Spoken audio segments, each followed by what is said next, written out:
பூஜாமூலம் குருபதம் மந்திரமூலம் குருர்வாக்கியம் மோட்சமூலம் குரு கிருபா. ஓம் ஸ்ரீ குருவே நமஹ.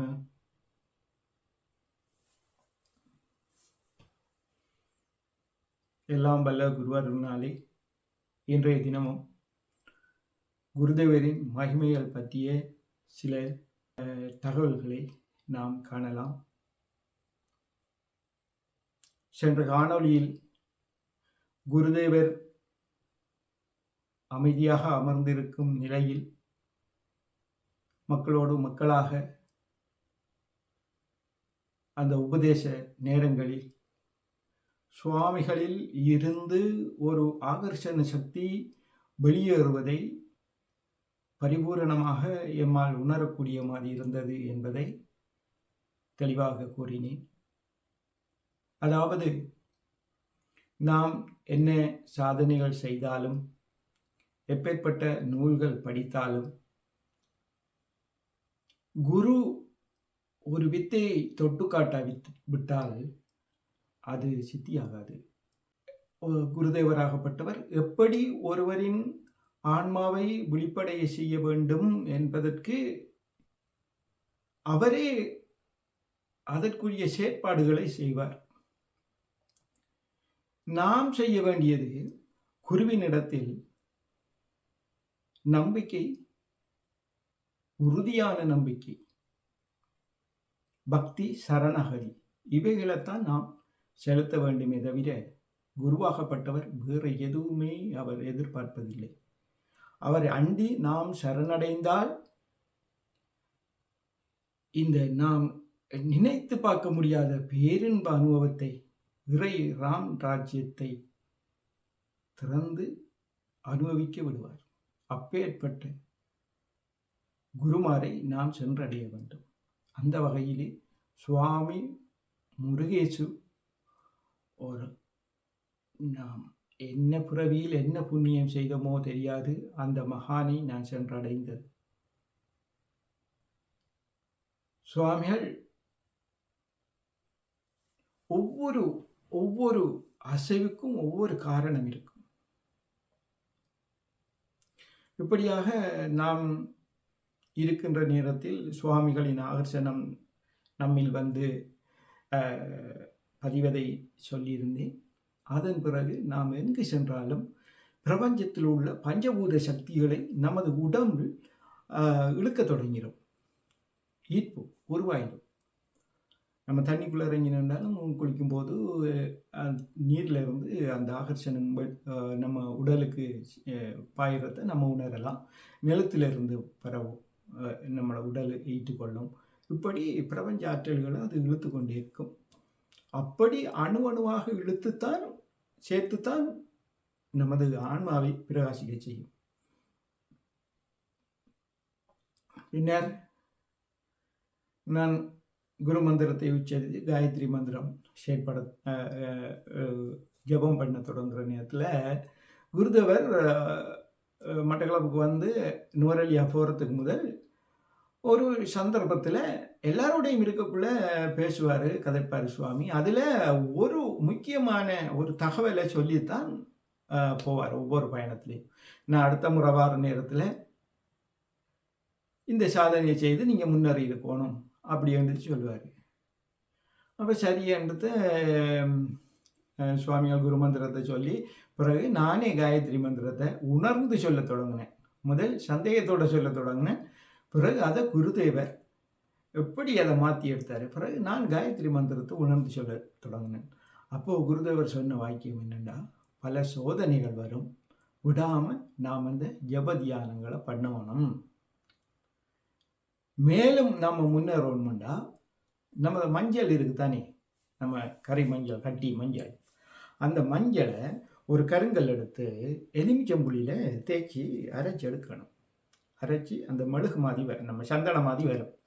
எலுமிச்சம்புளியும் மஞ்சளும் கருங்கல்ல உறைஞ்சி அதில் வர சந்தனம் அந்த மஞ்சள் பொட்டெடுத்து நெத்திலையும் வச்சு நமது உள்ளங்கைகள்லையும் தடவி பாதத்திலையும் தடவணும், கால் பாதங்கள்லையும் தடவி கொண்டு நம்ம காயத்ரி ஜபம் செய்யும்போது ஆகர்ஷணம் மேலும் மேலும் நம்மளை வந்து ஈர்ப்பை கூட்டி தரும்.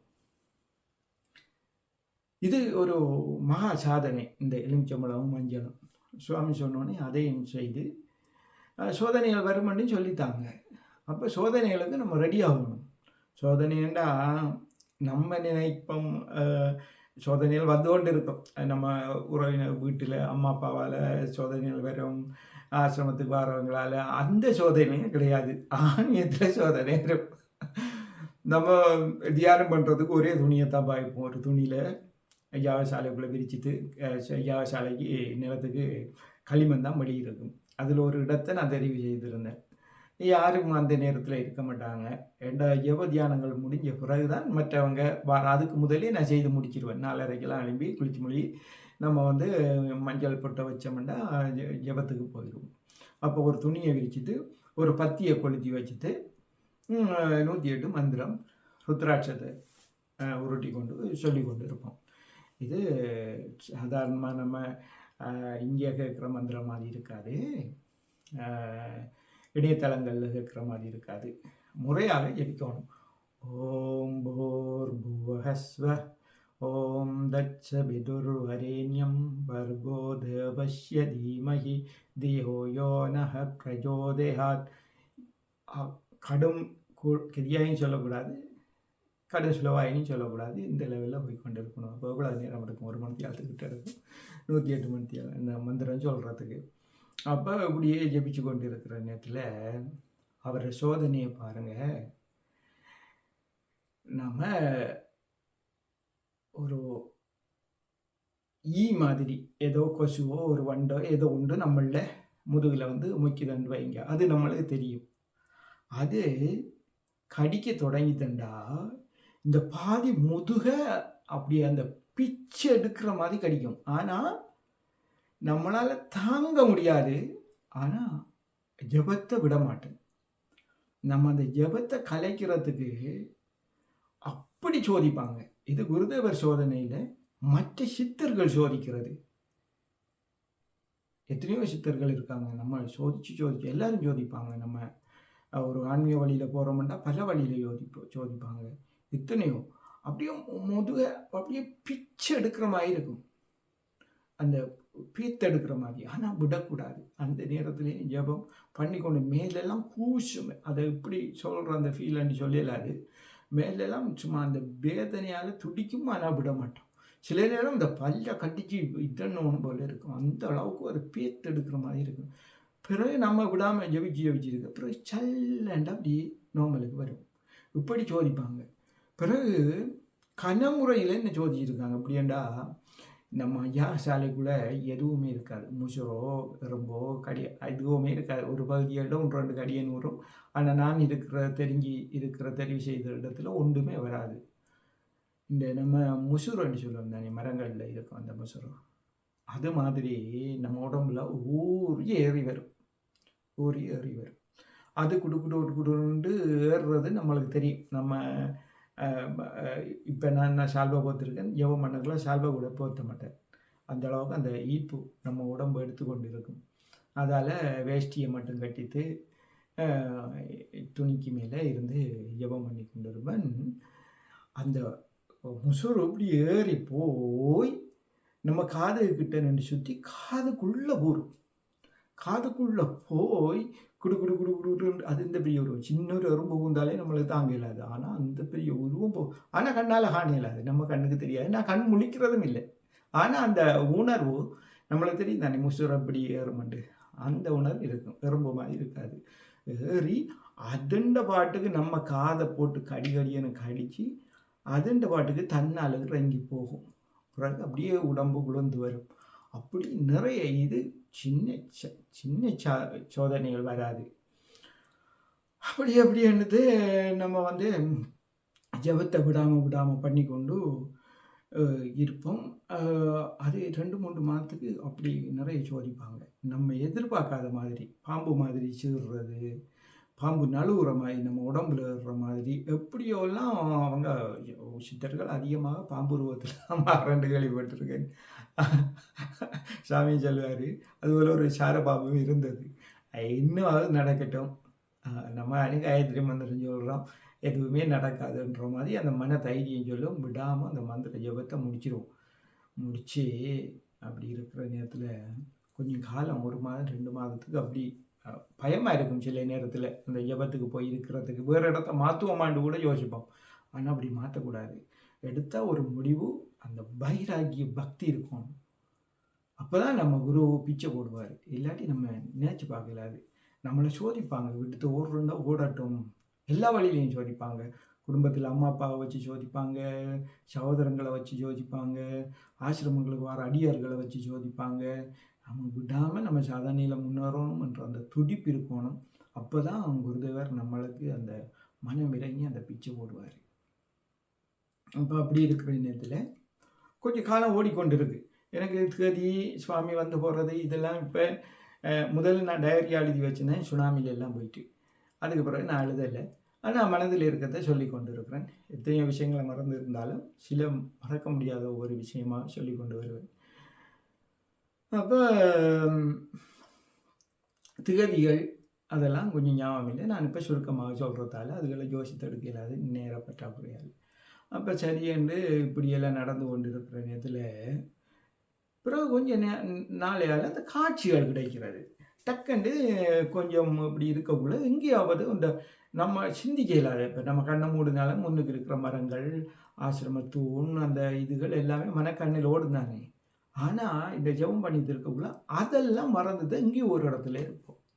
அந்த அளவுக்கு நம்மளை அந்த மந்திரம் வந்து ஒரு நிலைப்படுத்துது. அப்போ இன்னும் ஆர்வம் வரும் வரும் வரும் வர வர வர வர நம்ம ஜெபிச்சு கொண்டு இருக்கக்குள்ள பிறகு தேவதையோட ஆட்சி நம்மளை தேடி வர தொடங்கிடுவாங்க. நம்ம இருந்து ஜெபம் பண்ணும்போது நம்மளை சுற்றி கொலுசி சத்தம் கேட்கும். சல் சல் சல் சல்ன்னு நம்ம மந்திரம் ஜெபிக்கிறது அவங்களுக்கு அது ஒரு ஒரு இனிமையை கொடுக்குறதால அவங்க வந்து நம்மளை சுத்த தொடங்கிடுவாங்க. நம்ம சுற்றுறது, டான்ஸ் ஆடுற மாதிரி கலகலகலன்னு அந்த கொலுச்சி சத்தங்கள் கேட்டுக்கொண்டே இருக்கும். அப்போ நம்மளுக்கு ஒரு துடிப்பு வரும். சத்தம் கேட்குதே, கண்ணை முழிக்கவும் மேலாது, கண்ணை முழிக்கவும் மேலாது, நம்ம வந்து பார்க்கவும் மேலாது. அப்படித்தான் இன்றைக்கு முழிச்சு பார்ப்போம், தப்பிச்சு தவறி முழிச்சிட்டோம்னா ஒன்றும் தெரியாது. பிறகு ஆரம்பத்தில் இருந்து இந்த சல்ல இறங்கி திரும்ப ஒரு ஆரம்பத்திலேருந்து வாரமாக இருக்கும். இப்படி நம்ம ஜெபம் பண்ணி கொண்டு இருக்கக்குள்ளோ நம்மளை அறியாமல் நம்ம ஒரு கவசத்துக்குள்ளே இருக்கிற மாதிரி, அந்த ஒரு உலகத்துக்குள்ளே இருக்கிற மாதிரி இருக்கும். ஆனால் அந்த ஜெபம் முடிகிற நேரம் நம்மளுக்கு அந்த சாதாரண இது வரும். அந்த அளவுக்கு மகிமையானது இந்த காயத்ரி மந்திரம். காயத்ரி மந்திரம் நம்மளில் செயற்பட வேணுமென்றாலும் அந்த குருவோட அனுக்கிரகம் வேணும். இல்லாட்டி கடைசி வரையும் அதுக்கு தான் குரு வேண்டா அவர் வந்து குருவோட மகிமை இதுதான் என்று சொல்லிடாது. அந்த அளவுக்கு அவங்க நம்மளை வழி நடத்துவாங்க. சரி, அப்படி இருக்கிற நேரத்தில் கொஞ்ச நாள் இப்படி சத்தம் கேட்கும், வளைச்சி வளைச்சி கொலைச்சி சத்தம் கேட்கும். ஆனால் ஒன்றும் தெரியாது. அப்படி இருக்கிற நேரத்தில் ஒரு நாள் திடீரென 3 குழந்தைகள் வந்தது. நல்ல கட்டை கை வச்சு நீளமான பாவாடை போட்டு, அதை எப்படி வர்ணிக்கிறேன்னு எனக்கு தெரியாது. சின்ன சின்ன ஆட்கள், ஒரு 6, 7 வயது 8 வயது அந்த குழந்தைகள் அப்படி வருவாங்க. முதல் ஒரு ஆள் வந்தாங்க, டக்குன்னு மறைஞ்சிட்டாங்க. பிறகு கொஞ்ச நாளைக்கு கொண்டும் வராது. பிறகு நம்ம யோசிக்கிறது பிள்ளை விட்டுத்தமோ, இது மாறி செய்கிறோமோன்றெல்லாம் யோசிப்போம். அதெல்லாம் விடாமல் செய்து கொண்டு இருந்தால் பிறகு அது செயற்படும். அது கொஞ்சம் காலம் விட்டு தான் அனுபவங்கள் வரும். இப்போ நான் சொல்கிற அனுபவம் இன்னொரு ஆட்களுக்கு வராது. அதுதான் அந்த ஆன்மீகத்தில் தன்மை. ஒவ்வொரு ஆட்களுக்கும் ஒவ்வொரு அனுபவம் இருக்கும். எனக்கு வந்த அனுபவத்தை நான் சொல்லி கொண்டு இருக்கிறேன். பிறகு அப்போ எனக்கு பாலாம்பியை பற்றி தெரியாது. தாய் பாலாம்பியை பற்றி எனக்கு தெரியாது. அவள் தான் நம்மளை வந்து சுற்றி ஆடுறது. பிறகு அவள் வந்துடுவானே. வந்தால் இப்போ நம்ம ஜெபத்தில் இருக்கக்குள்ள நம்மளுக்கு தெரியாது என்ன நிலையில் இருக்கமெண்டு. ஒரு நிலை இருக்குது, அந்த நிலையில் நம்மளை கூப்பிட்டு அவங்களோட இருந்து விளையாடுவோம். தோளில் கை போட்டு ஆடி பாடி விளையாடி ரசித்து ஒரு பெரிய ஆனந்தமாக இருக்கும். அப்படி நம்ம ஒரு தெய்வ லோகத்துக்குள்ளே நம்மளை கொண்டு போயிடும் அந்த காயத்ரி மந்திரம். பிறகு ஆரும் அந்த நம்மட ஜெபம் அந்த நேரம் ஜெபத்தெல்லாம் நிப்பாட்டிருவோம். அந்த அந்த அந்த நிலைய மறந்து. பிறகு ஏதாவது ஒரு சத்தமோ, ஏதோ ஒன்று நடந்து ஒரு ஆட்கள் வாராங்க ஆசிரமத்துக்கு, அப்படி இப்படி என்னோனே டக்குனு நார்மலுக்கு வந்துரும். இப்படியாக நடக்கும்.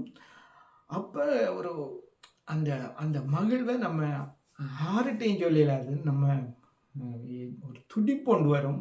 குருதேவர நினைக்க அழுவதான் வரும். அந்த அளவுக்கு அவர் அந்த இத உருவாகி கொண்டிருப்பாரு நம்மளுக்கு. பிறகு நம்மட ஜெபங்கள் பண்ணி இருக்கக்குள்ள நம்மட நெத்தியை சுருக்குவார். நெத்தி சுருங்கும். பிறகு உடலில் சில மாற்றங்கள் ஏற்படும். கொட்டாவி பறக்கும். கண்ணீர் வரும். இதெல்லாம் என்னென்று தெரியாது. பிறகு காலப்போக்கில் தான் நம்மளுக்கு தசவாயுக்கள் செயற்பட தொடங்குதுன்றதை அறிஞ்சமே தவிர, அதான் ஆன்மீகத்தில் முன்னேறணும்னு நினைக்கிறவங்க புத்தகங்கள் படிக்கக்கூடாது. இப்போ நான் சொல்கிற மாதிரி கதைகளும் கேட்கக்கூடாது. ஒன்றுமே தெரியாமல் நவலடி காயத்ரி விட ஆசிரமத்தில் போய் தங்கியிருந்து இந்த காயத்ரி ஜபத்தை பண்ணினா எந்த மாற்றமும் இல்லை. ஒருத்தர் நம்மளை டிஸ்டர்ப் பண்ண மாட்டாங்க. நம்ம போய் இருந்து நம்மட அனுபவத்தை சொல்கிறேன். இருந்து நம்மட பாட்டுக்கும் யார் என்னதுக்கு வச்சாலும் நம்மட ஜபத்தையும் விடாமல் செய்து கொண்டு இருந்தால் ஆனந்தத்தை அனுபவிக்கலாம். எனக்கு வேறு ஒன்றுமே தெரியாது. இவ்வளவுதான் எனக்கு தெரியும். ஆசிரமம், குருதேவர், காயத்ரிமா, இவ்வளவுதான். இப்போ எனக்கு கண்ணு தெரிகிற அவ்வளவுதான். நான் என்ன செயற்பாடு செய்தாலும் மனதில் ஓடிக்கொண்டிருக்கிறது மட்டும்தான். அப்போ உலகத்தில் எங்கே தான் போனாலும் நவலடி ஆசிரமத்தை மறக்கவே மாட்டேன் இந்த பிறவியில். அப்படியான ஒரு மகத்துவமான ஒரு புண்ணிய பூமி அது. பிறகு அப்படி இருக்கக்குள்ள இந்த தேவதைகள் எல்லாம் வருவாங்க. அப்போ சுவாமி நான் முதல் உங்கள்கிட்ட சொல்லியிருந்தேன், என்ன தென்னியலுக்குள்ளெல்லாம் சித்தர்கள் இருக்காங்க. அவங்களுக்கெல்லாம் அந்த தென்னைகளுக்கு தண்ணி அடிக்கும்போது வட்டுக்குள்ளேயும் தண்ணி ஊற்றினா தான் அவங்களுக்கு அபிஷேகம் பண்ணுற மாதிரி இருக்க வேண்டோடனே, அப்போ நம்மளுக்கு இந்த சாமி சில நேரம் மரத்துக்கு தண்ணி அடிக்கணுன்றதுக்காக அப்படி சொல்கிறாரோ அப்படின்ட்டு கூட நம்ம யோசித்தது உண்டு. உண்மையை தான் சொல்லலாம். அப்படித்தான் நான் யோசித்தேன். ஒரு கால் நான் மகாதேவி இல்லத்திலேருந்து அதுக்கு அங்கே நம்மளோட மகாதேவி இல்லத்துலேருந்து யாகசாலைக்கு போனோம். அவரெல்லாம் ஒரு 100 மீட்டருக்குள்ளே தான், 100 மீட்டருக்குள்ளே 50 மீட்டர் இருக்குது. அங்கேருந்து இப்படி வரணும். வரக்குள்ளே சப்தரிசி கோயில் வட்டத்துக்குள்ளே ஒரு தென்னை ஒன்று இருந்தது. அந்த தாமிரத்தடா சப்தரிசி கோயிலுக்கும் தாமிரத்தடாத்துக்கும் இடையில் ஒரு தென்னை இருந்தது. அது சுனாமியில் போயிட்டு சரியாக அந்த கட்டோரமாக இருந்தது. ஆனால் சரியான சாதாளையாக வளரும். அந்த இடத்துல தாமிரக்குளத்துலேருந்து ஒரு வெடிப்பால் தண்ணி போய் கொண்டு இருக்கும். அது சரியான சாதாளையாக இருக்கும். அந்த இடத்தால நான் அப்போ தியானம் பண்ணுறதுக்கு வாரேன். எப்படியும் தண்ணி மரங்களுக்கெல்லாம் தண்ணி போட்டு முடியும் 7:30 அப்படியாகும். ஒரு டீ ஒன்று குடிச்சிட்டு ஒரு 8:30க்கு ஜெபம் பண்ண போவோம். 9க்கெல்லாம் முடிச்சுட்டு 9:30க்கு முடிச்சுட்டு வந்துடுவேன். அப்படியும் இருக்கும். அப்போ இப்படி போயிட்டு இருக்கேன். அந்த தென்னைக்குள்ளே போகர் பெருமான் இருக்காருன்னு தவத்தில் நல்ல இந்த ஊனக்கண்ணுக்கு தெரியுது. இப்போ நடந்துட்டு போயிட்டு இருக்கக்குள்ள தென்னை வட்டுக்குள்ள அந்த அந்த தென்னை அந்த அடி குத்திக்குள்ள ஒரு பகவான் இருந்து தியானம் பண்ணுறாரு, ஒரு சித்தர்.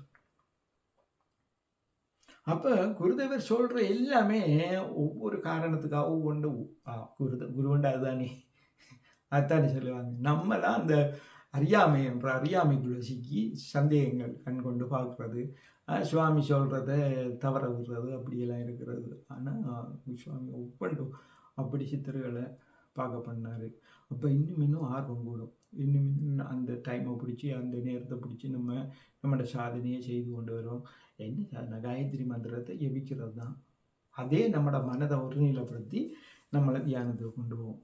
அப்படி இருக்கக்குள்ள நம்மளோட உடலில் இருக்கிற வாயுக்களை செயற்படுத்தக்குள்ள இந்த அபான வாயு அது நம்மளோட பூமி ஈர்ப்பால தான் நம்மளோட உடல் நிலத்தோட பூமி இருக்கு. இந்த அபானன் செயற்பட தொடங்கக்குள்ள நம்மளோட உடல்ல அது என்ன செய்யும்டா, இந்த பூமியிலிருந்து அந்த ஈர்ப்பை அது கட்டுப்படுத்தினா நம்ம அப்படியே ஆசனத்தில் இருப்போம். அப்படியே நம்ம அப்போ ஆசனத்தில் இருக்கிற மாதிரி ஒரு அசைவு கூட இருக்காது. அதோட இந்த உடல் அப்படியே நம்மளோட ஆசனமெல்லாம் அப்படியே இருக்கிற மாதிரி இருப்பேன் நிலத்தில். அது என்ன செய்யும்னா அப்படியே நம்மளை தூக்கி தூக்கி இப்படி நிலத்துல இருந்து நம்மளோட உடலை தூக்கி தூக்கி அந்த இடத்துல இருந்து டட டட டட டட முதல் மெதுவாக அடிக்கும், பிறகு டட டட டட டட டட அடிக்கும். அப்போ இப்படி ஒரு 2-3 நாளைக்கு நடக்கும். அப்போ நம்மளுக்கு ஏதோ நடக்குதுன்னு தெரியும். ஆர்கிட்ட கேட்குறது, கேட்டாலுமோ எரிக்கப்படுவாங்க, சொல்லித்தரதுக்கு அவங்களுக்கு தெரியாது. குருதேவரோ நுவரெலியாவில் இருக்கார். குருதேவர்கிட்ட நான் பாய் திறந்து ஒன்றும் கேட்டதும் இல்லை. ஏதோ பயந்து ஒருத்தரும் இல்லாத ஒரு சந்தர்ப்பம் கிடைச்சா அந்த சந்தேகங்களை கேட்டுக்கொள்வது.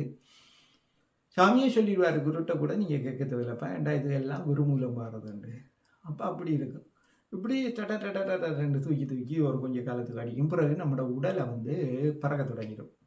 பிறகு நம்ம உடல் அப்படி தூக்கி தூக்கி தூக்கி அடித்து பிறகு அப்படியே மெதுவாக காற்றுல ஆடி ஆடி ஆடி ஆடி ஆடி மேலெழும்பிடும். இதெல்லாம் சாத்தியமா? நம்ம நினைச்சு பார்க்கணுமா? கற்பனையா? ஒன்றுமே இல்லை, நிஜத்தில் நடக்கும். குரு நினைச்சா நம்மளை முன்னேற்றுவார். அவர்கிட்ட சரணாகதி எதையுமே எதிர்பார்க்காம அவர்கிட்ட சரணாகதி அடைஞ்சோம்னு சொன்னால் அவர் எல்லாத்தையும் காட்டுவார். அப்போ அதுக்கு முதல் பட்டரக்கண்ட ஒரு சிங்களர், ஒரு பட்டரக்கண்ட ஒருத்தர் சாமிக்கு ஒரு சீடர், சிங்களபதி, அவங்க கொழும்பு பக்கத்தில் இருப்பாங்க. பிறகு கொழும்பு ஏர்போர்ட்டில் வேலை செய்கிற இன்னும் ஒருத்தர், இவங்களெல்லாம் அப்படி காற்றுல பறக்குறான்னு கேள்விப்பட்டிருக்கேன்.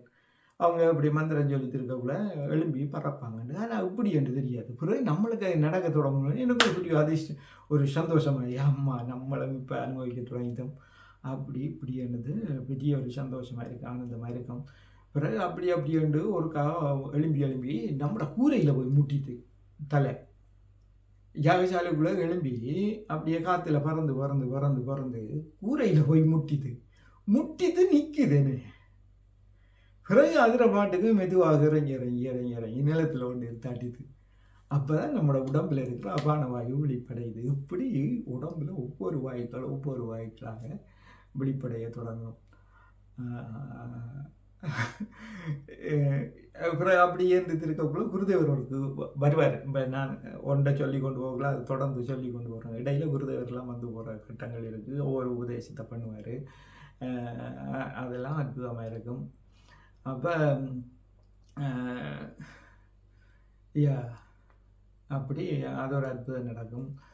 குருதேவர் என்ன செய்வாருண்டா, அவருக்கு தெரியும் அவர் தர பழங்கள்லாம் அந்த ஆகர்ஷணம் சும்மா துள்ளி விடணும். என்ன ஒரு ஆசீர்வாதம். அப்படி நம்ம இதுவரையில் நம்ம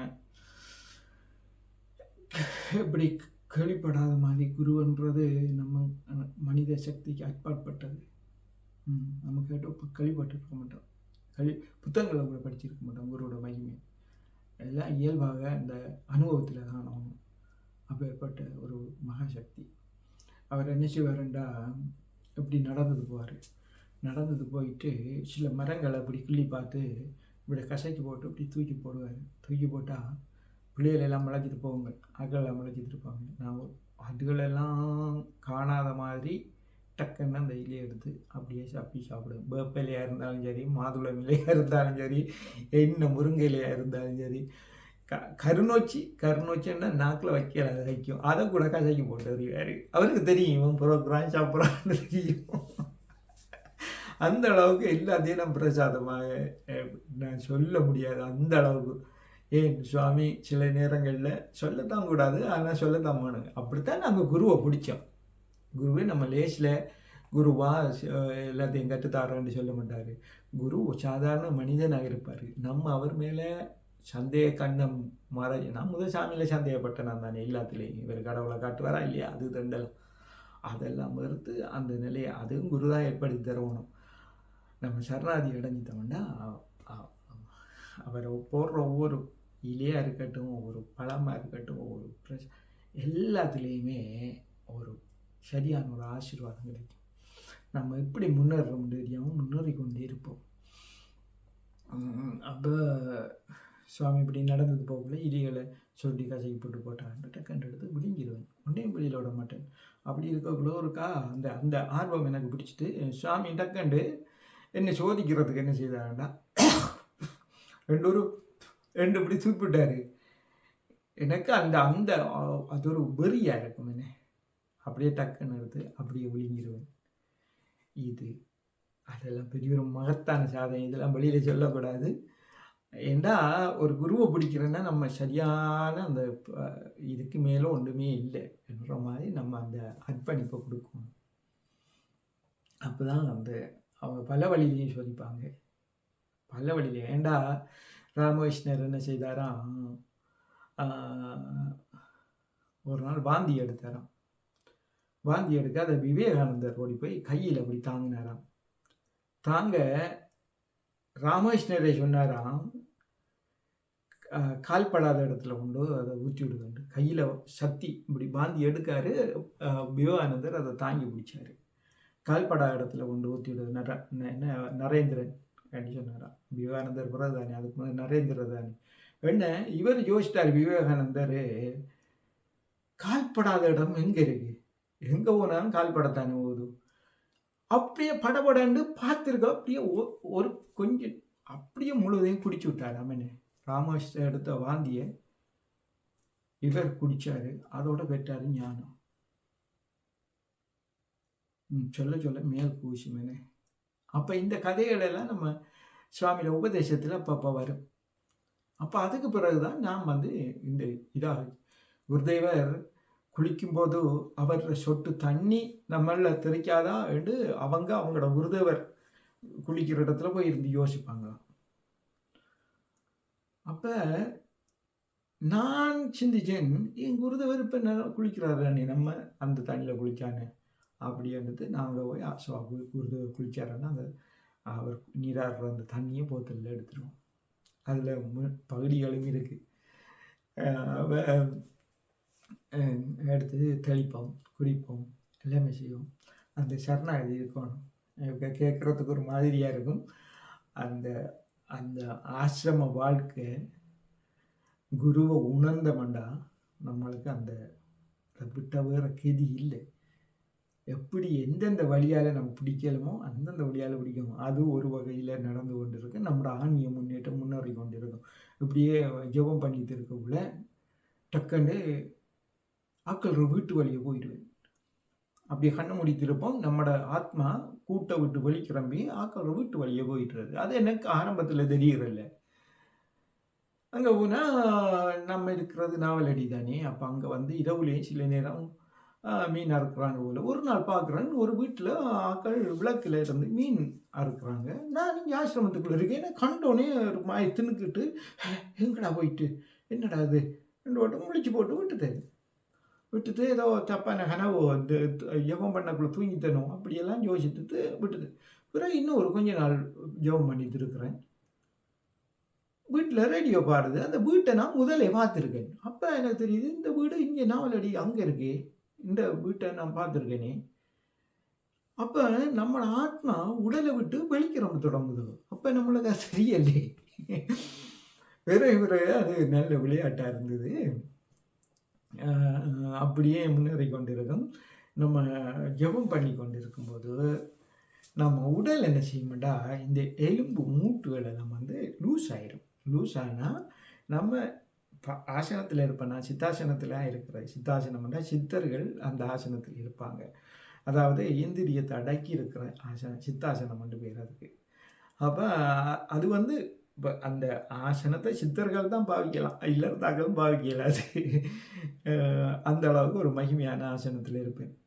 அப்போ அந்த ஆசனத்தில் அப்படியே இருக்கக்குள்ள நம்மளோட உடம்பு மூட்டுகளெல்லாம் விட்டு கொடுத்து அப்படியே குனிஞ்சி அப்படி என்ன நிலத்தில் உடம்பு விட நம்ம இருப்போம். ஆசனத்தில் கால் இருக்கும், அந்த முதுகெல்லாம் வளைஞ்சி உடம்பு நிலத்தில் விட்டுருவோம். அப்போ எனக்கு இது என்னன்னு தெரியாது. நான் அப்போ குருதேவர் வந்த நேரத்தில் இதுக்கு எப்படியாவது குருதேவர் ஒரு பதிச்சு சொல்லுவார். அப்போ நம்ம இதை அறியணுமென்று இருக்கிற நேரம் குருதேவர் ஒருக்கா வந்தார். 2 மாதம் பிறகு அப்படி வந்தார். வந்தோடனே அவர் சொல்கிறாரு, நம்ம உடலில் நிறைய மாற்றங்கள் ஏற்படுமாப்பா, உடலில் இருந்து ஆத்மா வெளியேறும், அப்படி இப்படி என்றெல்லாம் கழிச்சு உபதேசம் பண்ணி திருக்கக்குள்ள இது விளையாட்டாக கதைக்கிறாருன்னு சிலர் ஏற்றுக்கொள், சிலர் அப்படி இருக்காங்க போல. அதை நான் தான் அதை தூண்டு சுருவி பிடிப்பி சாமி இப்படி சொன்னாரல்ல அப்படி சொன்னாரான்னு கேட்பேன். ஓ சாமி சொன்னார் அப்படியெல்லாம் இருக்குது, அது புத்தகங்களே இருக்குன்னு அங்கே சிலர். ஆனால் சொல்ல மாட்டேன் நம்மளுக்கு இப்படியெல்லாம் நடக்குதுன்னு சொல்ல மாட்டேன். இல்லாட்டி அது நம்மளை முன்னேற்றத்துக்கு தடையாக இருக்கும்னு குருதேவரை சொல்லித்தாரு, அதால் சொல்கிறல. அப்போ இப்படியெல்லாம் நடக்குது. அப்போ இந்த உடல் அப்படியே சவண்டு அப்படியே நிலத்தில் அண்டி போய் கிடக்கும், அப்படியே சுருண்டு அப்படியே இதுன்றோம், நம்ம அப்படியே சுருண்டு அப்படியே இருந்துருவோம். பிறகு சுவாமி அந்த போகிறதுக்கு முதல் ஸ்பீச்சில் ஒரு தரம் சொன்னார், உடலில் சில மாற்றங்கள் போகிற நேரத்தில் நம்ம ஆசனத்தில் இருந்துருவோம். ஏற்கனவே நான் ஆசனத்தில் இருக்கேன், அப்போ என்ன ஆசனத்தில் இருக்க எனக்கு தெரியல. அப்போ ஜெபம் பண்ணி திருப்பேன். ஒரு நில வார நேரம் நான் எழும்பி ஏகபாதாசனத்திலே ஒத்த காலில் நின்று ஜெபம் பண்ணுவேன். ஒத்த காலில் நின்றவர் கொஞ்சம் நேரம் இருந்தாலும் நீங்களும் காலெல்லாம் கிடைக்கும். மனத்தியால கணக்கில் நிற்கலாம், எப்படி தாண்டவோ 20 நிமிஷம் நிற்கலாம், அதுக்கு மேலே தள்ளி விட்டுருவோம். அது கண்ணை முடித்து நிற்கிறது. அதிலேருந்து செய்து பார்ப்பேன். அரைவாசி மேலே உருட்டினோடனே உருட்டையெல்லாம் போகும். இன்னும் ஒரு உபராசனம் வஜ்ராசனத்திலேருந்து செய்து பார்ப்பேன். இப்படி ஆசனங்களை மாற்றி மாற்றி மாற்றி மாற்றி செய்து பார்க்குறேன். இல்லை, ஒரு நாள் அப்போ சப்தரிசி கோயிலெல்லாம் பூட்டியிருக்கும். மகாமேரு கோயில் நிலத்துக்கு தெராசு வெட்டி பொலிச்செல்லாம் பண்ணி கும்பாபிஷேகத்துக்கு ரெடியாக இருக்குது. நான் மட்டும்தான் திறந்து போய் பூ வச்சுட்டு வரேன்னா படங்களுக்கு. அப்படி இருக்கிற நேரத்தில் குருதேவருக்கு முன்னுக்கு சத்தியான மலை, அடிமலை, வேலைக்கும் போயிடாது, சைக்கிளோடு இல்லாது, அந்தளவு காற்று மலையுமே இருக்குது. சரி, இந்த சிக்லி வாடி போண்டுட்டு நான் நம்ம ஜெபம் சுவாமியோட படத்துக்கு முன்னுக்கு இருந்து சுவாமி முதல் ஒரு கதை சொல்லியிருக்காரு. எப்படின்னா, கன்னியாயோகி சுவாமி குருதேவர்கிட்ட இந்த ஃபோட்டோ எடுக்கிற மிஷின் கேமராக்காரனை கூட்டி வாங்கப்பா அப்படின்ட்டு சொன்னார். சுவாமி கேமராக்காரனை கூட்டி கொண்டு போனோடனே சுவாமி இப்படி கையை பொத்திட்டு இப்படி கையை விரித்து படம் எடுத்தார். அதுதான் குருதேவர் அவருக்கு கொடுத்த ஆசீர்வாதம். அப்போ எனக்கு இந்த ஒரு மொக்க புத்தியோட வேலை செய்யுது. அப்போ அவரோட படம் உண்டு மகாமேரு கோயிலுக்குள்ளே.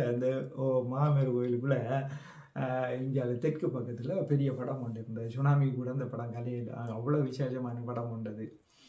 அந்த படத்துக்கு முன்னால் இருந்து அழுறேன். நண்டு எனக்கு என்னமோ அழுவ வந்தது, நினச்சி அழுறேன். அழுது போட்டு எனக்கு எப்போ கையை விரிக்க போகிறா, எப்போ கையை விரிக்கக்கூடா, எப்போ கை விரிச்சு எனக்கு ஆசீர்வதிக்க போகிறான்னு ஒரு விரக்தியான ஒரு இதோட அழுது இருந்து போட்டு யவம் பண்ண தொடங்கினேன். யவம் பண்ண தொடங்கினா அந்த உடம்பு சுருண்டு போகுது, எனக்கு தெரியுது. பிறகு கொஞ்சம் நிமிர்ந்து பார்ப்பேன், பிறகு என்ன அறியாமல் சுருண்டு போகுது. அப்போ சுவாமியும் ஆசனத்தில் எந்த ஆசனத்தில் இருக்கிறன்னு எனக்கு தெரியல. அது அவர் தட்டி கனியை வைக்க மாட்டார், தன்னாலாம் கனியை வைப்போம், எல்லா வழியையும் காட்டுவார். நம்ம முயற்சி செய்யணும். அதுக்காக குருதேவர் எல்லாம் செய்வாருன்றது சோதிக்கு போட்டு செய்வாருன்னு இருக்கக்கூடாது. அவர் சொல்கிறத நம்ம செய்யணும். அப்போ திடீரென்று சுவாமி ஒரு ஷால் ஒன்று தந்தது, அங்கே இருக்குது மஞ்சள் ஷால், அதை பவித்திரமாக இப்பவும் வச்சுருக்கேன். அந்த சால்வையை விரித்து போட்டு அதுக்கு மேலே சொல்ல முடியாத ஒரு ஆசனத்தில் அப்படியே இருந்துட்டேன். இருந்து ஜெபம் பண்ணிட்டு இருக்கக்குள்ள நம்ம உடல் இருக்கு தானே, இந்த உடலுக்குள்ள அடிக்கும் மணி, ஒரு மணி அடிக்குது உடம்பு, அது இருந்துட்டு ரெண்டாவது அடிச்சுது என்ற உடம்பை நான் பார்க்குறேன். ஆத்மா வெளியேறுது, செத்துட்டேன். அதாவது பாருங்க, இந்த கூடு விட்டு கூடு வாங்கிறதுனால நம்மளோட உடம்பை விட்டு நம்மளோட ஆத்மாவை வெளியில் எடுக்கிறாரு. சாமி நூறாவில் இருக்காரு. ஆனால் நம்ம இங்கே கேட்குற நேரம் அவர் அதை செயல்படுத்துகிறாரு. அந்த அளவுக்கு விஷயம் குரு என்ன அதுதான் எங்கே இருப்பாங்க என்ன அவங்க சொல்லிடாது அந்த அளவுக்கு. அப்போ என் உடம்பை பார்க்குறேன். இப்போ நான் இப்போ சொல்கிறேன், அப்போ அதெல்லாம் தெரியாது, உடம்பை விட்டு வெளிக்கிற விதம் அது இதெல்லாம் தெரியாது. அந்த மணிச்சத்தை நின்று தான் கேட்டது. அதுக்கு பிறகு விவேகானந்தர் படத்துக்கு முன்னுக்கு போய் நின்றுது. பிறகு அதே செகண்டில் குருதேவருக்கு முன்னுக்கு நூறலியாவை போயிட்டு ரெண்டு ஆத்மா அங்கே சுவாமி அந்த நேரம் 8 மணி நேரம் பேப்பர் பார்க்குற நேரம். அந்த நேரத்தில் சுவாமி பேப்பர் பார்த்துட்டு இருந்தது. அந்த பேப்பரை அப்படி பதிச்சு இப்படி கண்ணால் வாடினார். அந்த காயத்ரி கோயில் மூலஸ்தானத்துக்கு பின்னுக்கு போகுது இந்த உடல் ஆத்மா. அங்கே இருந்து ஒரு பயணம் ஒன்று பண்ணிட்டு இந்த பிறவியில் இது ஒரு ரகசியம். இப்போ வாய் விட்டு சொல்கிறோம் உண்மையை. நான் போன இதுக்கு முதல் 2 பிறவியில் இதே மாதிரி வாழ்க்கை தான் வாழ்ந்துருக்கேன். அது சித்தனாக வாழ்ந்துருக்கேன். இப்போதைய பிள்ளை பேர்கள் எல்லாம் இருக்குது, பேர்கள் எல்லாம் சொல்லிடாது. அப்போ அந்த சமாதியை போய் பார்க்குறேன். அந்த சமாதியை அடி பைப்பு ஒரு மலைப்பகுதி அடி இந்த அடிப்பைப்பூ அந்த அது பூட்டிருக்கு, வளைச்சு பூமரங்கள் நாட்டிருக்கு. ஒரு பெரிய வெட்டையில் இந்த சமாதி மட்டும் இருக்குது. அப்போ அதை போய் பார்த்துட்டு வரேன். அதை போய் பார்த்துட்டு அப்படி இருக்கக்குள்ள அங்கேருந்து குருதேவரை பார்க்குறேன். குருதேவர் இன்னும் ஒரு கண்ணாசை வாசிச்சார். அடுத்ததுக்கு போகிறேன். இதுக்கு முந்தின உடல் எங்கே வச்சுருக்கேன்ட்டு அப்படியே இந்த 2 பிறவியை பார்த்துட்டு குருதேவர்கிட்ட வந்து நுரலியாக போயிட்டு திரும்ப வந்து உடலுக்குள்ளே விடுறேன். உடலுக்குள்ளே பூந்து அசைச்சி வெளியேறலாமல் முதல் என்ன அறியாமல் பாருங்கள். அந்த குருட இதுதான் அது. முதல் விரலை மட்டும்தான் அசைக்க எழுது. விரலை அசைச்சி பிறகு இந்த கையை கொஞ்சம் இப்படி பிரட்டக்கூடிய மாதிரி ஒரு பிரட்டித்து பிறகு கொஞ்சம் கையை அசைச்சி அப்படி இப்படியாண்டு உடலண்டா சும்மா அடித்து உடைச்சி போட்ட மாதிரி தான் கிடக்கு. அப்படி அசைச்சி ஒரு மாதிரி அந்த ஆசனத்தில் இருந்து கலைச்சேன். எனக்கு இப்போ யோசனை, இப்போ நான் ஒரு 8 மணிக்கு தொடங்கினேன். நான் எழுப்பி முடிய அப்படி ஒரு 11:30 இருக்கும். அந்த அளவுக்கு உடம்பு எல்லாமே இருந்தது. அதுக்குள்ளே நிறைய அற்புதங்களை கண்டேன். அப்படி இருக்கக்குள்ள சாமி வந்தாங்க. இந்த நேரத்தில் சாமி தனி இருக்கிற ஒரு சந்தர்ப்பத்தில் நான் கிட்ட போனேன். போயிட்டு சுவாமி ஏண்டா பள்ளிக்கூடத்துக்குள்ளே போயிருங்கள், மற்ற வேலைக்கு போயிடுவாங்க. அந்த நேரம் மட்டும்தான் சுவாமி கொஞ்சம் ஃப்ரீயாக இருப்பார். நான் வேலைக்கு போகல, நான் செக் லீவ் அடிக்க போட்டு நின்றுவேன். ஆனால் நான் வேலைக்கு போகணுன்றாலும் சாமி விரைச்சுவார், போங்கப்பா வேலைக்கு, புருஷ லட்சணம் வேலை கட்டாயம், வேலையை விட்டுருவாங்க வேறு. எனக்கு அப்போ வேலையை விட்டுறேன்னும், வேலைக்கு போகிறதில்ல விட்டுறேன், ஆசிரமத்தில் எவ்வளோ விட்டுருவோன்னுட்டு. ஐயோ. அப்போ சுவாமிகிட்ட சொன்னேன், சுவாமி இப்படி நடந்தது சுவாமி. ஆமாப்பா அது உங்களோட உடல் தானே, நீங்கள் போய் பார்த்து வந்துட்டீங்க தானே. 2 பேரை சொன்னார். இதுதான் உங்களோட முதல் பேரண்டு. என்னத்தை சொல்கிறது, இப்படி ஒரு குரு எங்கேயும் நம்ம வாழ்க்கையில் நான் இதுவரையில் நான் இன்றைக்கு வரையில் எத்தனையோ மகான்கள் குருமாரை கண்டிருக்கேன். ஒருத்தர்லேயுமே அந்த ஒரு இது வராது. அந்த அளவுக்கு சாமி முருகேஷோ குருவன்னா அவர் குரு தான். அதை விட்டால் நம்மளுக்கு வேறு வழி இல்லை இந்த பிரபஞ்சத்தில். பிறகு அப்படி இருக்கக்குள்ள ஒரு நாள் வந்து சுவாமி ஸ்பீச் பண்ணக்குள்ள யானை வாங்கியாச்சு, யானை வாகனம் வந்தாச்சு, இன்னும் அங்கோஷம் மட்டும் வரலே அப்படின்னு சொல்கிறாரு. ஏன்னா கும்பாபிஷேகத்துக்கு எல்லா பெயிண்ட்டு மடிச்சாச்சு, ஆக வேண்டிய எல்லா கலசங்கள் விளக்கு எல்லாம் எடுத்தாச்சு. ஆனால் ஈஸ்வரப்பட்டர் இன்ன நாளையில் நீங்கள் வந்து கும்பாபிஷேகம் பண்ணுங்கன்னு சொல்கிறாருல்ல அப்படின்ட்டு சுவாமி அந்த ஸ்பீச் பண்ணக்குள்ள சொல்லித்தாரு. சொல்லி போயிட்டு நூறலியாக போயிட்டாங்க. அப்போ ஒரு நாள் வந்து நான் வந்து காலையில் வெள்ளனே போயிட்டு குரு பீடத்துக்கு முன்னுக்கு ஒரு சவுத் ஆப்பிரிக்கா மக்கள் கொண்டு வந்திருந்தாங்க. ஒரு கண்ணாடி மாதிரி தேர் மாதிரி செய்து அதுக்குள்ளே சுவாமியோட படம் உண்டு, ஆசீர்வதிச்ச மாதிரி ஒரு படம் உண்டு. சவுத் ஆப்பிரிக்காவிலேருந்து பொட்டி போட்டு அதை கொண்டு வந்து இங்கே வச்சுருந்தாங்க. அதில் வந்து ஒரு பத்தியை கொளுத்தி வச்சுட்டு அதில் கொஞ்சம் தியானம் பண்ணி தான் யாகசாலைக்குள்ளே போகிறேன். அதில் இருந்து காலையில் அங்கே இருந்தே அதில் கொண்டே தியானம் பண்ணக்குள்ள ஈஸ்வரப்பட்டர் வராது. இதுவரையில் ஈஸ்வரப்பட்டரை பார்த்துருக்கோம். ஈஸ்வரப்பட்ட சச்சிதானந்த சுவாமிகள் இந்த நெஞ்சளவு படம் தான் பார்த்துருக்கோம். முழு படம் அப்போ வரல. அவர் எப்படி இருப்பார்ன்னு தெரியாது. ஒரு குறிப்பிட்ட இளம் வயதில் எடுத்த படம் ஒன்று தான் நம்ம வழிபாட்டுக்கு போகும் இருக்கிறது எல்லாம் இருக்குது. ஆனால் நான் அப்படி இருக்கக்குள்ள ஃபுல்லாக காவி அரைக்கை சேட்டு போட்டு நீளமான மெல்லிய நல்ல உயர்ந்த மெல்லியில் நல்ல இன்னும் 2 மாதிரி இருக்கும். அவர் வந்து என் பக்கத்தில் இருந்தார் தியானத்தில். அப்போ இந்த இப்படி வரப்போகுதுண்டா சொல்லக்கூடாத ரகசியங்கள் இனி சொல்ல தான் வேணும். சிறிய அளவில் தான் சொல்லலாம். நம்ம உடம்புல இருந்து ஓராண்டு ஒரு சக்தி வெளியேறும், கலர் கலராக வெளியேறும். கோஷம் பண்ணி சொல்லுவாங்க, அன்னமய கோஷம், பிராணமய கோஷம், மனமய கோஷம், விஞ்ஞானமய கோஷம், ஆனந்தமய கோஷம், கோஷங்களாக பிரிக்கக்குள்ளேயும் அது வரும். சிலர் வந்து அதை ஓரான்னு சொல்லுவாங்க. ஆனால் நம்ம முகத்தில் இருந்து நெத்தியிலிருந்து கலர் கலராக மேகக்கூட்ட மாதிரி அப்படியே வெளியேறும், நம்ம உடம்புல இருந்து வெளியேறும். அப்படி வெளியேற தொடங்கினா நம்ம வந்து அமைதியாகிடுவோம். நம்மளுக்கு தெரியும், அவ்வளோ நேரத்துக்கு தெரியும் ஏதோ ஒன்று நடக்க போகுது, ஒரு மாற்றம் தெரியும். இது கண்ணனால் நடக்கும். நடந்து முடிய ஒரு அற்புதம் வரும். இப்போ இப்படி நடக்க சிக்கித்து மனம் சொல்லுது, சிக்கித்து அப்படி இருந்துருவணும். அப்படி எடுத்து மலை உருட்டலாம் சரி, உருட்டாட்டியும் சரி, அது தன்னாலே நின்றுடும். நம்ம நிப்பாட்டணும் மட்டும் நினைச்சாலும் சரி, அது நிப்பாட்டக்கூடாதுன்னு நினைச்சா அது தண்டவாட்டில் நின்றுடும். நின்ற உடனே அந்த இது வெளியேற தொடங்கணும். நம்ம அதே பார்த்துட்டு இருக்கணும். அதை பார்த்துட்டு இருக்கக்குள்ள நம்மளை வேறு எந்த சிந்தனையும் வராமல் அதுக்குள்ளே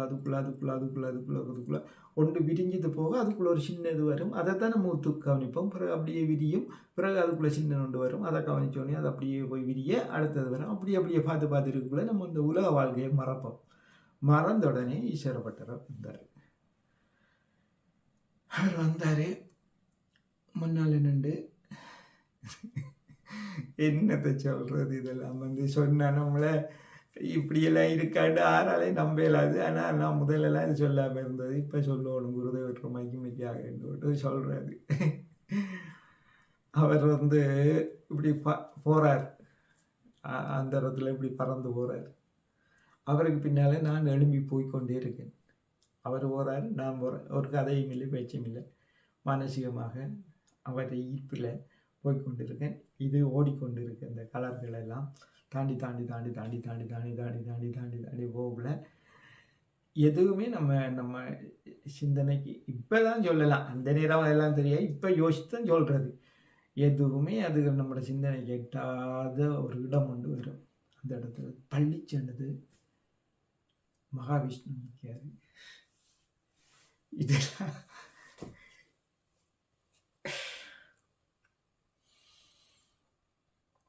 குருநாதா,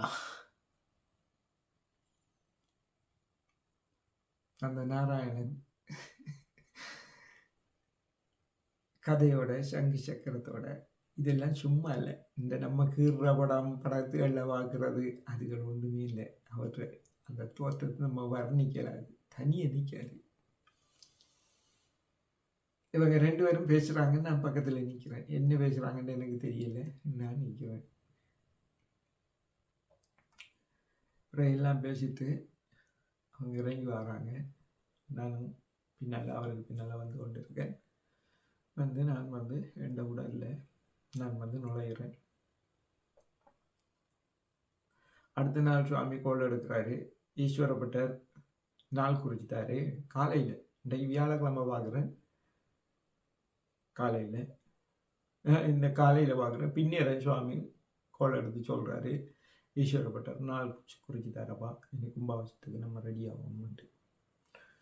ஈஸ்வரப்பட்டர் மகாவிஷ்ணுவோட போய் கலந்து ஆலோசித்து இந்த கோயில் கும்பாபிஷேகத்தை தொடங்கினார்.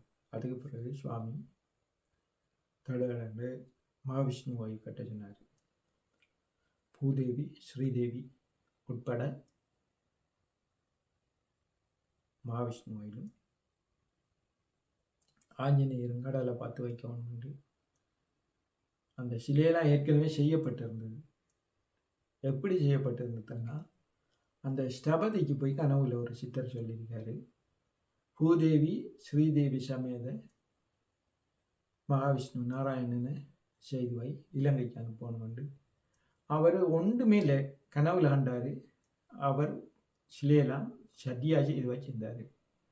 சுவாமிக்கு இன்னிடத்துல சிலை இருக்கு, போய் எடுத்து வாங்கன்னு உத்தரவாயிட்டு சுவாமி போய் சிலை ஏற்றிட்டு வந்தார். இரவிரவா மகாவிஷ்ணு கோயில் கட்டினோம். எல்லாரும் நின்று கட்டுற இரவிரவா லைட் போட்டு கோபுரம் எல்லாம் பூசி எல்லாம் செய்து ஏண்டா அவங்க சொல்லித்தாங்க சுனாமி வர டேட் கூட இதெல்லாம் ரகசியம் சொன்னால் மக்கள் நம்மளை தான் கோவிக்கிறது ஏசுறது.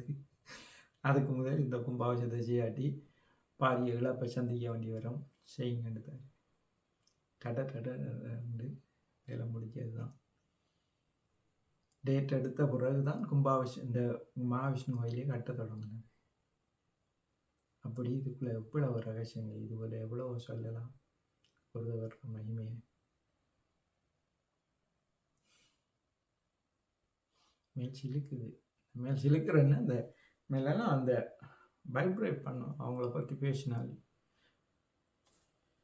நம்ம எங்கே போனாலும், நான் ஆயுர்வேதா ஹாஸ்பிட்டலில் மருந்து கொடுக்குற ரூமில் இருப்பேன்.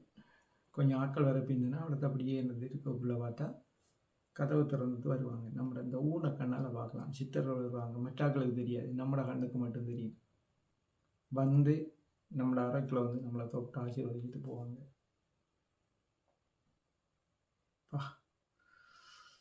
நம்ம எங்கே போகிறோமோ இங்கெல்லாம் சித்தர்கள் தேடி வருவாங்க. யார் யார் வருவாங்கன்னு தெரியாது. ஒருக்கா நான் வேலையால் வந்து சாப்பிடுத்து ஒரு கொஞ்சம் தூங்கித்தான் பிறகு பின்னேரம் ஆட்கள் வருவாங்க. மரங்களுக்கு தண்ணி ஊற்றுறது அப்படி இப்படின்னு செய்வோம். ஒரு கொஞ்சம் நேரம் தூங்கக்கூட ஒரு சித்தர் வந்து கதவை திறந்து போட்டு கதவில் அந்த காற்று வரக்குள்ள அதில் தலையை வச்சுட்டு நிலத்திலே படுத்துருவேன். ஒருத்தர் வந்து காதில் வந்து சரியான ஊத்த அந்த தலைமுடி தாடியெல்லாம் சரியான சிக்கி பிடிச்சி அந்த இதாக சட்டை பிடிச்சி இந்த அவரோட முகமெல்லாம் சரியான கருத்து ஊத்தையாக உடுப்பெல்லாம் போட்டுட்டு காதில் வந்து ஏதோ பேசுகிறாரு, சொல்கிறாரு. இந்த அவரோட வாயிலிருந்து துப்பல் எல்லாம் பறக்குது. அந்த இருந்தாலும் நான் அவரை கேட்டுத்திருக்கேன். உடம்பெல்லாம் அந்த துடிச்சு கொண்டு இருக்கேனே, அந்த அளவு ஆகர்ஷணம் வேலை செய்யும். அப்போ துப்பல் பறக்குது. அவர் ஏதோ உபதேசம் பண்ணி இருக்காரு. அதே நேரத்தில் அந்த இது முடிஞ்சு கனவண்டி சொல்லுங்களேன், அது கனவு இல்லை, கனவண்டி சொல்லுங்கள். அந்த கனவு முடிகிற நேரம் எழுப்பி இப்படி தொடச்சி பார்த்தேன். துப்பல், உண்மையாக துப்பல் இருக்குன்னு. அப்படி அந்த அவர் வாயிலிருந்து பட்டதுகள் குளிர்ந்த இடம் எல்லாம் இப்படி துப்பல் இருந்தது. அந்த அளவுக்கு தேடி வந்து நம்மளுக்கு உபதேசம் பண்ணிட்டு போவாங்க. அதுபோல் அடுத்த காணொலியில் சொல்கிறேன், இந்த குண்டலினி அதை எப்படி அவங்க துரிதப்படுத்தி அதை வெளிப்படுத்துகிறாங்கன்னு அதில் அற்புதத்தை நான் சொல்கிறேன் அடுத்த காணொலியில். இதோட இந்த காணொலியை முடிச்சுக்கொள்வோம். குருவே சர்வலோகானாம் விஜயே பவரோகிணாம் நிதியே சர்வ வித்யானாம் ஸ்ரீ தட்சிணாமூர்த்தயே